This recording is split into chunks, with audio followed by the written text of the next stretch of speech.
আমার মুসলমান বন্ধুরা, হযরত ওমরের যুগে অর্ধ পৃথিবী যখন তিনি শাসন করতেছেন, সেই সময় তিনি দেখলেন পারস্যের বাদশা মাথা ছাড়া দিয়ে মদিনা রাষ্ট্রের প্রতি চোখ রাঙাচ্ছে। এই যখন অবস্থা, হযরত ওমর 17 জন মুসলমানকে দায়িত্ব দিলেন। এই 17 জন মুসলমানের ভিতরে একজন মুসলমানের নাম হল আব্দুল্লাহ বিন হুযাফা। বয়স মাত্র 15 থেকে 16। আব্দুল্লাহ বিন হুযাফাকে সেনাপতি বানাইয়া 17 জন মুসলমানরা একত্রিত করে পারস্যের সীমান্তে প্রেরণ করলেন আর বললেন, তোমাদেরকে আমি পরীক্ষা নিতে চাই। নবীর ভালোবাসা, আল্লাহর প্রেম, নবীর ভালোবাসা কেমনে আল্লাহর প্রেম আর নবীর ভালোবাসার প্রতি মানুষ পরীক্ষা দিতে পারে, সেই পরীক্ষার জন্য আমি তোমাদেরকে পারস্যের সীমান্তবর্তী প্রেরণ করলাম। আল্লাহর বংশ আল্লাহর কবুল করে নিলেন। মুসলমানরা আব্দুল্লাহ বিন হুযাফার নেতৃত্বে 17 জন মুসলমান পারস্য সীমান্তবর্তী পাহারা দেওয়ার জন্য তারা সেখানে চলে গেল। সেখানে চলে যাওয়ার পরে আল্লাহর হুকুম হয়ে গেল, পারস্যের সৈন্যরা আব্দুল্লাহ বিন হুযাফা সহ 17 জন মুসলমানকে গ্রেফতার করে তাদের বাদশার সামনে হাজির করে দিল। বাদশার সামনে হাজির। বাদশা বলল, আমার সেনাবাহিনী তোমরা আর বাড়াইয়েন না, আমার সেনাবাহিনী তোমরা মুসলমানদেরকে কষ্ট দিবে না। আমি দেখতে চাই মুসলমানদের কদমে গোটা দুনিয়া ফেলে দিলেও মুসলমানরা ইসলাম ছাড়তে চায় না। তাদের আল্লাহ এবং তাদের নবীর এত মহব্বত, তারা কেন ছাড়তে চায় না, এই জিনিসটা আমি বুঝতে চাই, পরীক্ষা করতে চাই। কি করতে চাই? পরীক্ষা করতে চাই। আমার মুসলমান বন্ধুগণ, সর্বপ্রথমে বাদশা 17 জন মুসলমানের হাত বাঁধা ছেড়ে দিল, খুলে দিল, পা খুলে দিল। পা খুলে দিয়ে বলল, তোমাদের ভিতরে সেনাপতিকে একজন মুসলমান রাসূলের সাহাবী। হাত তুলে দেখিয়ে দিলেন আব্দুল্লাহ বিন হুযাফাকে। পারস্যের বাদশা তাকায়া দেখে এখনো মুছ উঠে নাই, দাড়ি উঠে নাই। এত কম বয়সে কেমন করে মুসলমান রাষ্ট্রের সেনাপতি হয়? সুবহানাল্লাহ। অবাক হয়ে গেল, মুছ নাই, দাড়ি নাই, সে আবার কেমনে মুসলমানদের সেনাপতি হয়? আব্দুল্লাহ বিন হুযাফাকে ডাক দিয়ে বলে, পারস্যের বাদশা, হ্যাঁ আব্দুল্লাহ বিন হুযাফা, এই মুহূর্তে 17 জন মুসলমান আমার হাতে বন্দী। আমি তোমাদেরকে ছাড়ব না, আমি তোমাদেরকে হত্যা করে ফেলব, আমি তোমাদেরকে মেরে ফেলব। তবে তোমাদেরকে আমি ছেড়ে দিতে পারি, বাঁচার সুযোগ দিতে পারি। জীবনে একবার তোমার নবীকে যদি গালি দিতে পারো আর জীবনের জন্য যদি কালেমা ছাড়তে পারো, বলো নাউজুবিল্লাহ। আমরা পারবনি ভাই? হ্যাঁ পারবো? আমাদেরকে যদি পরীক্ষা নেওয়া হয় আমরা পারবো? পারবো, এটা পারি আমরা বাঙালি। আমার মুসলমানরা আব্দুল্লাহ বিন হুযাফা বলে, পারস্যের বাদশা শোনো, জীবনের জন্য নয়, একটা মিনিটের জন্য কালেমা ছাড়ব না। আর রাসূলকে তো গালি দেওয়ার দূরের কথা, জীবন যদিও চলে যায় জীবন দিতে রাজি, রাসূলের একটা সুন্নত ছাড়তে রাজি না। জোরে বলেন। আমার মুসলমান বন্ধুগণ, এইবার পারস্যের বাদশা বলল, না আরেকটু পরীক্ষা করে দেখি। আব্দুল্লাহ বিন হুযাফাকে বলল, হুযাফারে, এই পৃথিবীর জমিনে পারস্যের দেশটা বর্তমানে আধুনিক মডেল দেশ। তুমি যদি কালেমা ছেড়ে দাও, নবীকে যদি গালি দাও, তাহলে আমার পারস্যের অর্ধেক রাষ্ট্র তোমার নামে আমি দলিল করে দিতে পারি। আব্দুল্লাহ বিন হুযাফা বলে, বাদশা শোনো, এই পারস্যের জমিন নয়, গোটা পৃথিবী যদি আমি আব্দুল্লাহ বিন হুযাফার কদমে দাও, দলিল করে দাও, এই পৃথিবী ছাড়তে পারি, সব কিছু ছেড়ে দিতে পারি, জীবনের জন্য 1 মিনিটের জন্য কালেমা এবং আমার নবীকে ছাড়তে পারি না। ভাই কষ্ট হচ্ছে, চলে যাচ্ছেন? এই যে ভাই, এই কি বসবেন না? প্রস্রাবে ধরছে। আচ্ছা, যাদের ধরছে আমি কি মাইক ছড়ে দেব? কার কার কষ্ট হচ্ছে একটু হাত উঠান। তুলছে, একজন তুলছে, তুলছে তো? আচ্ছা ঠিক আছে, কষ্ট হলে আমি ছেড়ে দেব, বেশি না, 10-15 মিনিট। আমার মুসলমান বন্ধুগণ, গভীর মনোযোগ। এইবার বাদশা বলল আরেকটু পরীক্ষা করেন। এই বাদশা 3 নম্বরে আব্দুল্লাহ বিন হুযাফাকে বলল, হুযাফারে, এই জমিনে, এই রাষ্ট্রের ভিতরে আমার শুধু একমাত্র মেয়ে আছে, বিশ্ব সুন্দরী। কি আছে? বিশ্ব সুন্দরী, এত সুন্দর আমার মেয়ে। আমি আমার মেয়ে তোমাকে দান করে দেব, তোমার সাথে বিয়ে দিয়ে দিব। যদি আমার মেয়েরে তুমি বিয়ে করতে পারো তাহলে পারস্যের বাদশা হয়ে যাবে তুমি, আর বিনিময়ে কালেমার ঈমান ছেড়ে দাও। আমার মুসলমান বন্ধুগণ, আব্দুল্লাহ বিন হুযাফা ডাক দিয়ে বলে, বাদশারে, গোটা পারস্যের জমিন আর তোমার মেয়ে আমার লাগবে না। আমার জীবনটা যদি তুমি নিয়ে নাও, আমাকে যদি প্রাণনাশ করে হত্যা করে ফেলো, জীবন দিতে রাজি, তারপরেও জীবনে কালেমা আর রাসূলের ভালোবাসা ছাড়তে রাজি না। আমার মুসলমান বন্ধুরা, পারস্যের বাদশা ইমার মনে মনে ভাবলো, সোজা আঙ্গুলে হবে না, সোজা ভাবে পরীক্ষা করলে হবে না, তাদেরকে একটু শাস্তি দিতে হবে, একটু কষ্ট করতে হবে, বাঁকা করে তাদেরকে একটু পরীক্ষা করে নিতে হবে। এই কথা বলে পারস্যের বাদশা তার মন্ত্রী মহোদয়দেরকে নিয়ে বৈঠক করল। বৈঠক করার পরে এই পর্যায়ে সিদ্ধান্ত নিল, এই পৃথিবীর জমিন থেকে সুন্দরী নারীদেরকে টাকার বিনিময়ে কিনে একজন মুসলমানদের ঈমান ধ্বংস করার জন্য তাদের সামনে ঠেলে কোলে ওপেন করে দেওয়া হবে। এই যদি অবস্থা করা যায় তাহলে আব্দুল্লাহ বিন হুযাফা সহ মুসলমানদের ঈমান ধ্বংস করা যাবে। বলো নাউযুবিল্লাহ। আজকে আমলকার মানুষ, আলেম, উলামা, নামাজি সমাজে ভালো মানুষকে নষ্ট করার জন্য মানুষ পিছনে নারী লাগায়, ঠিক কিনা বলেন না? আপনারা যদি ওইটা দিয়ে না পারি ওইটা লাগাই দেয়, ঠিক কিনা? মিথ্যা অপবাদ আছে না নাই? আছে।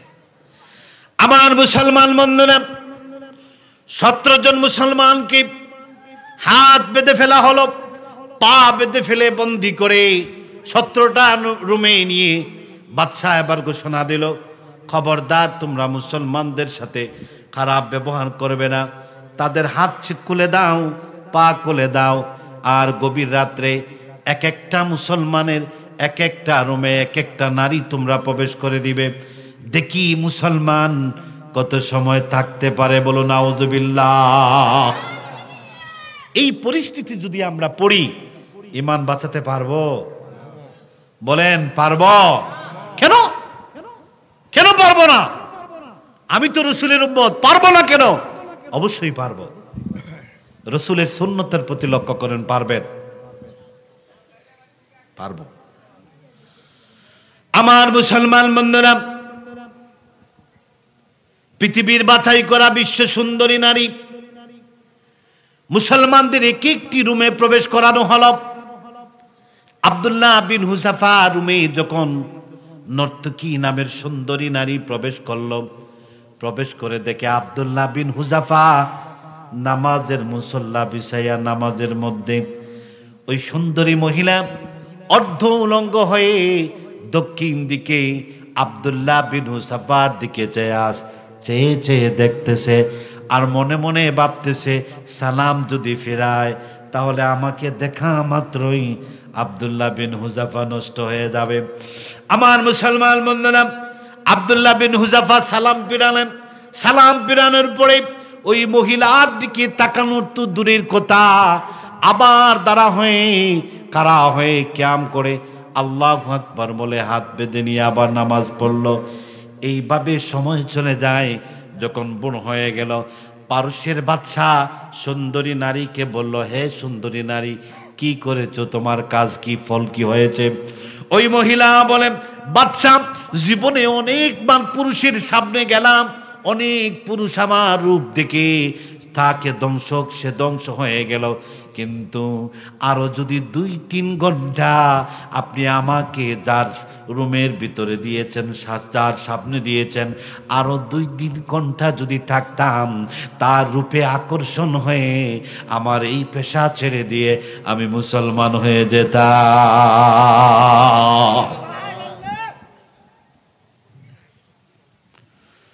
আমার মুসলমান বন্ধুরা, এইবার বাদশা চিন্তা করল আরেকটু কঠিন পরীক্ষা নিতে হবে। এটা মুসলমানদের জন্য সোজা পরীক্ষা হয়ে গেল।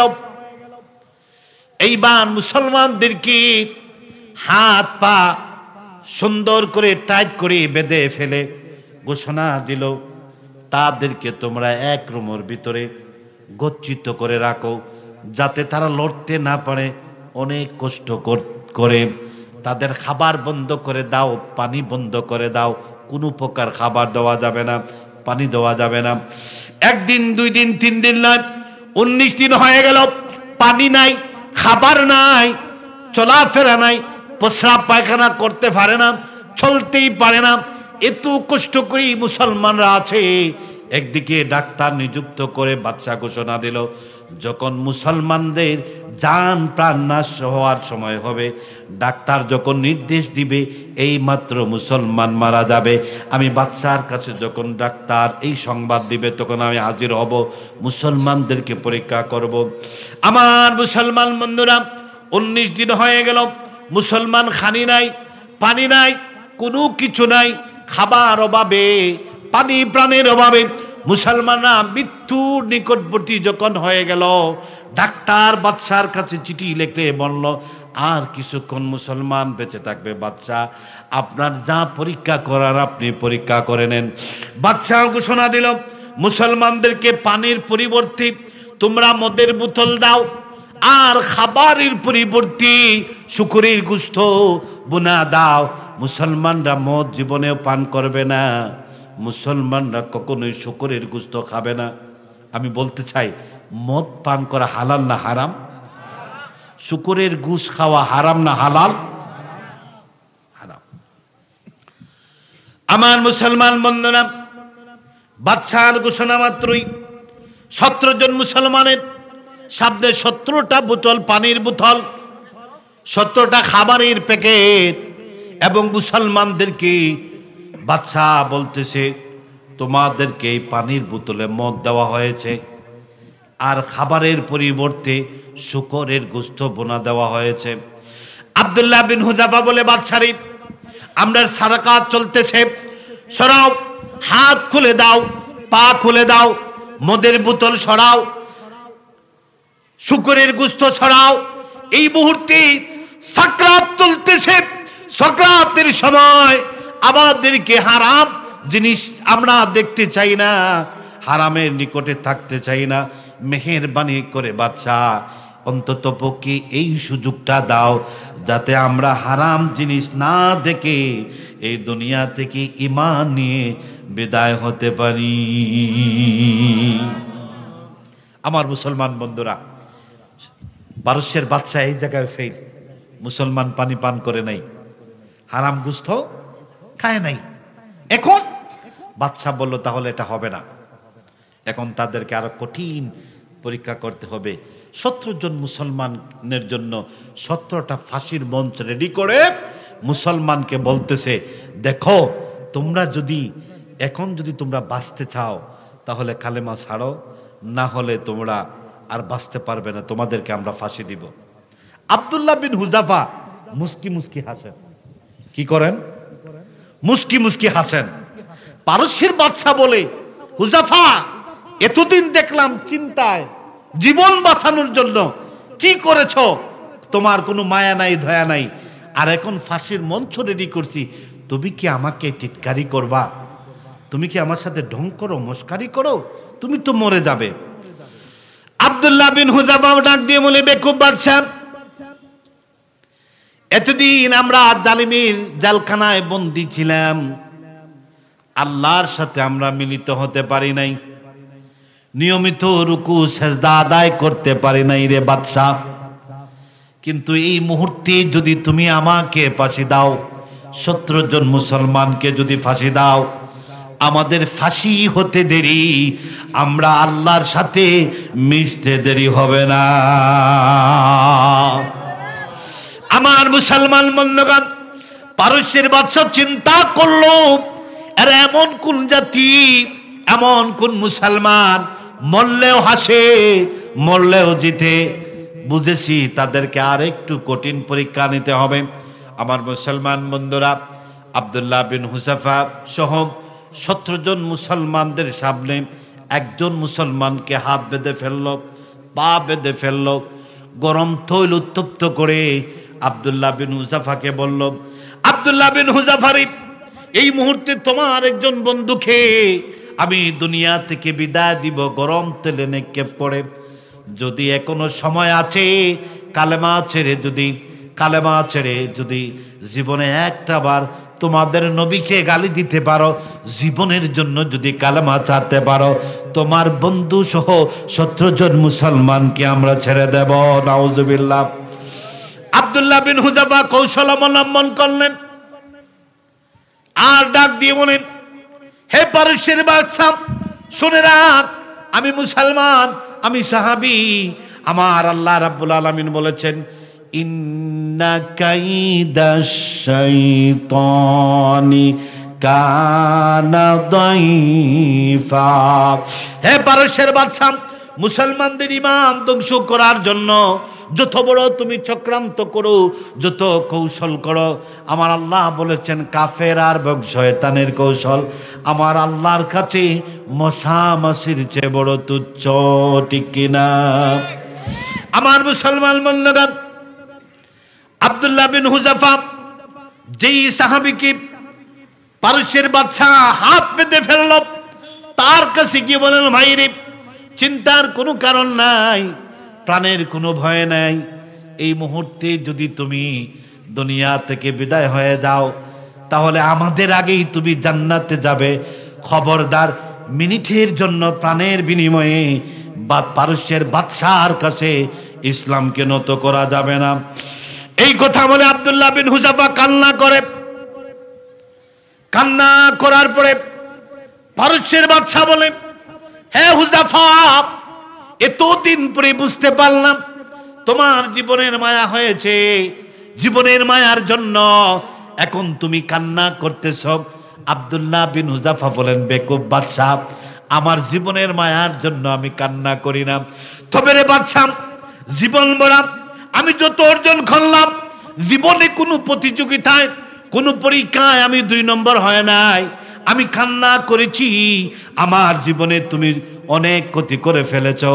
কারণ আমার সামনে আমার যেই ভাইকে তুমি গরম উত্তপ্ত তৈলের মধ্যে শহীদ করার প্রস্তুতি নিতেছ, আমার জীবন বড়া একসাথে নামাজ পড়েছি, একসাথে খেলাধুলা করেছি, একসাথে জিহাদের ময়দানে গিয়েছি, তরবারি চালাইছি। আমার বন্ধু যদি ইসলামের পক্ষে 2 ঘন্টা তরবারি চালায়, আমি হুযাফা 4 ঘন্টা প্রতিযোগিতা করে তরবারি চালাইছি কাফেরদের বিরুদ্ধে। আমার বন্ধু যদি আমার আল্লাহকে খুশি করার জন্য 2 রাকাত নফল নামাজ পড়েছে, আমি 4 রাকাত পড়েছি। আমার বন্ধু যদি ইসলামের জন্য 2টা রোজা রেখেছে, আমি 4টা রেখেছি। আমার বন্ধু আল্লাহকে খুশি করার জন্য ইসলামের প্রতি যদি 2 টাকা দান করেছে, আমি 4 টাকা দান করেছি। কিন্তু বাদশারে, তুমি এমন একটা সিদ্ধান্ত নিয়েছ, শেষ সময় অন্তত পক্ষে আমার বন্ধুকে ছেড়ে ওই মৃত্যুর সাহায্যটা তুমি আমাকে দাও। বলুন সুবহানাল্লাহ। বাদশা হয় কি রে, তার বন্ধু আমার সামনে মরবে, তেলে জলে ফুইরা মরবে, বলে সে আগে যেতে চায়। বলে না, আমি তোমাকে দিব না। বাদশাহ মনে মনে ভাবতেছে, বুঝছি তুমি আমারে উল্টা বুঝাইতেছো, তো তোমার বন্ধু যখন আমার সামনে, তোমার সামনে গরম তেলে জ্বলবে, তখন তোমার আর একটু মায়া লাগবে, ইসলাম ছাড়বে। বাদশাহ মনে মনে এটা ভাবলো। বলে আব্দুল্লাহ বিন হুযাফার বন্ধুকে উত্তপ্ত গলম থলির মধ্যে নিক্ষেপ করে দিল। আমার মুসলমান বন্ধুগণ, পারস্যের বাদশাহ বলল, আব্দুল্লাহ বিন হুযাফা শোনো, তোমার সামনে তোমার বন্ধুর যেই দশা হয়েছে, যেই নমুনা হয়েছে, এক এক করে সবার এক নমুনা হবে। মেহেরবানি করে হুযাফা, এখনো সময় আছে, আমার মেয়ে তোমার কাছে বিয়ে দিব, আমি তোমাকে মেয়ের জামাই বানাবো। কিন্তু রে হুযাফা, 16 জন মুসলমান নিয়ে তুমি ইসলাম ছেড়ে, ইসলাম কালেমা ছেড়ে, নবীকে গালি দিয়ে আমাদের ধর্মের চলে আসো। আব্দুল্লাহ বিন হুযাফা বলে, বাদশারে শোনো, আমার একজন বন্ধু গেছে, আমরা আরো 16 জন আছি, 16 জন মানুষ প্রাণ দিতে পারি, কিন্তু তারপরেও তোমার কথা রক্ষা করতে পারি না। এই যখন পরিস্থিতি, বাদশা বলল, বুঝেছি, মুসলমানদের মূল হচ্ছেন আমার আল্লাহ, আর মুসলমানদের আদর্শ হচ্ছে মুহাম্মদুর রাসূলুল্লাহ। আমার আল্লাহ রাব্বুল আলামিন বাদশার ভিতরে আব্দুল্লাহ বিন হুযাফার এই হিকমত নিয়ামত গুলা দেখে, আদর্শ গুলা দেখে বাদশার দেরি করল না, কালেমা পড়ে পারস্যের জমিন ইসলামের জন্য দান করে দিল। সুবহানাল্লাহ। আমার মুসলমান বন্ধুরা, আমরাও সেইভাবে কালেমা পড়তে চাই। রাজি আছেন? রাজি আছেন? আমরা রসুলের আশিক হতে চাই। আমার রসুলের আশিক ছিলেন আমিরুল মুমিনিন হযরতে আবু বকর সিদ্দিক, রসুলের আশিক ছিলেন হযরতে ওমর ফারুক, রসুলের আশিক ছিলেন হযরতে আলী, রসুলের আশিক ছিলেন হযরতে উসমান।